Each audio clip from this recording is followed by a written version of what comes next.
সারা দেশে ইউনিয়ন পর্যায়ে স্বাস্থ্য প্রতিষ্ঠান 19,000-এর বেশি, যার মধ্যে রয়েছে পরিবার পরিকল্পনা, উপস্বাস্থ্য কেন্দ্র ও কমিউনিটি ক্লিনিক। তারপরেও মিলছে না কাঙ্ক্ষিত প্রাথমিক স্বাস্থ্যসেবা, বেশি বেহাল দশা উপস্বাস্থ্য কেন্দ্রের। স্বাস্থ্যমন্ত্রী জানালেন, 3 প্রতিষ্ঠানের মধ্যে সমন্বয় বাড়ানোর উদ্যোগ নেওয়া হচ্ছে। জিহাদ ইসলামের ক্যামেরায় দেশের প্রত্যন্ত এলাকার স্বাস্থ্যকেন্দ্র ঘুরে বাস্তবতা তুলে এনেছেন সহকর্মী হাসান মিসবাহ। সিলন টি রপ্তানিতে শীর্ষে। দেয়ালে ফাটল, খুলে পড়ছে পলেস্তারা, সামনে নোটিশ ঝুঁকিপূর্ণ ভবন, অথচ ভবনের বয়স মাত্র ২৬ বছর। এটি বাগেরহাটের গোয়ালমাঠ ইউনিয়ন উপস্বাস্থ্য কেন্দ্র। সেবা বন্ধ আছে বেশ কিছুদিন ধরে। এবার যাচ্ছি যশোরের পাজিয়া উপস্বাস্থ্য কেন্দ্রে। চিকিৎসক নেই, সেবা দেন ফার্মাসিস্ট। তিনিই প্রেসক্রিপশনে লিখে দেন বেশ কয়েকটি অ্যান্টিবায়োটিক। যে কেটে গেলে ঘা হলে সেখানে দিছি, আর আপনার জ্বর সর্দি কাশিতে আপনার সেফিক্সিম দিয়েছি, আর অ্যাজিথ্রোমাইসিনটা দিয়েছি। যার ডায়রিয়া হয়েছে তাকে, যেহেতু আমাদের সিপ্রোফ্লক্সাসিন নেই, তার পরিবর্তে অ্যাজিথ্রোমাইসিন ব্যবহার দিচ্ছি এখানে। বাইরে লেখা 24 ঘন্টার ডেলিভারি, অথচ স্থানীয়রা বললেন কোনো ডেলিভারি হয় না সেখানে। 2 মাস ধরে কেন্দ্রটি খোলাই হয়নি, সামনে জমে আছে পানি। এটি অভয়নগরের প্রেমবাগ স্বাস্থ্য ও পরিবার কল্যাণ কেন্দ্র। এখানে পাওয়া যায় জন্মনিয়ন্ত্রণ বড়ি, আর হয়তো কাশি, জ্বর, তাও সব সময় থাকে না। এই হাসপাতাল জন্মতে কোনদিন ডেলিভারি রুগী জায়গা কোনদিন ডেলিভারি হয়নি। 10টা বাজে ফিরাই, এখনো কোনো ডাক্তার এখানে আসেনি। আমাদের বাড়িতে হাসপাতাল আমরা আগে করছি, কোন জানি আমাদের সুযোগ সুবিধা পাই সেটা না পাচ্ছি না। আমরা সেটা না পাচ্ছি, আমাদের হাসপাতাল দরকার নাই। সারা দেশে ইউনিয়ন উপস্বাস্থ্য কেন্দ্র 1313টি, এর মধ্যে অবকাঠামো নেই 366 ইউনিয়নে। 6,500 জনবলের মধ্যে অর্ধেক পদই শূন্য। সব কেন্দ্রে একজন MBBS ডাক্তারের পদ থাকলেও কোথাও দেখা মেলেনি। যশোর শহর থেকে খুব কাছেই বন্ধবিলা ইউনিয়ন, 26,000 মানুষ বসবাস করেন এই ইউনিয়নে।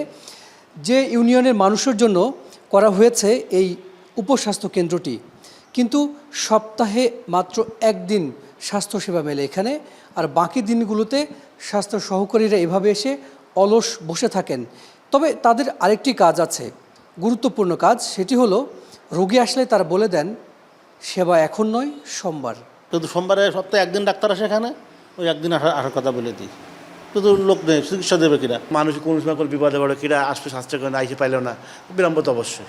সারা দেশে ইউনিয়ন স্বাস্থ্য ও পরিবার কল্যাণ কেন্দ্র 3,307টি, এর মধ্যে মডেল স্বাস্থ্যকেন্দ্র 500টি।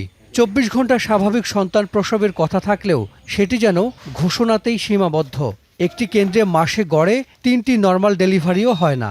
প্রতিষ্ঠানে যে আমরা গরিব গুরু আশেপাশে যারা আছি, তারা যে কিছু পাবো, কিছু সাহায্য পাবো, কিছু ওষুধপত্র পাবো, কোনোদিন কিছু পাইনি আমরা। এখন তো এরা পরিত্যক্ত, মানে এরা ভাঙ্গে যাবে বিধায় ভয়তে ওই কাউন্সিলের মধ্যে নিয়ে বসাইছি আমরা।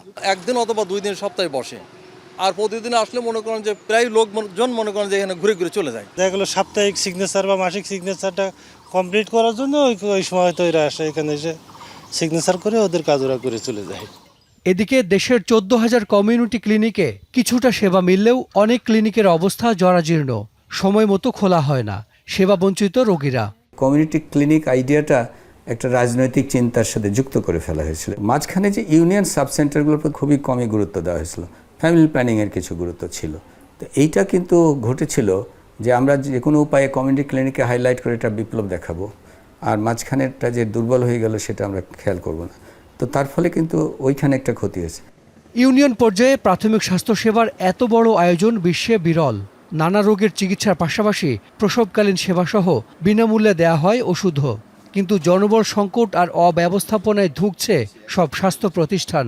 প্রাইমারি পাবলিক হেলথের পরিকল্পনার আন্ডারে এই 3টাকে সমন্বয় করে আমরা যেটা ঘরে ঘরে সেবা পৌঁছে দেওয়ার যে আমাদের লক্ষ্য, প্রাইমারি হেলথ কেয়ার, এটা নেওয়ার জন্য এটাকে ইন্টিগ্রেটেড একটা সিস্টেমে এনেই আমরা স্বাস্থ্যসেবা নিশ্চিত করবো ইনশাল্লাহ। 3টা প্রতিষ্ঠান মিলে কি একটা হবে নাকি? না, এরকম একটা হওয়ার মতো চিন্তা আমরা করি নাই, বাট মানে ওয়ার্ক এরিয়াগুলি মানে প্রপারলি ডিস্ট্রিবিউট করা হবে। একটি দেশের স্বাস্থ্য ব্যবস্থার মূল ভিত্তি প্রাথমিক স্বাস্থ্যসেবা, কিন্তু কখনোই তা শক্তিশালী করা হয়নি। ফলে দিন দিন বাড়ছে গ্রামের রোগীদের ব্যক্তিগত চিকিৎসা ব্যয়। হাসান মিসবাহ, যমুনা নিউজ, ঢাকা।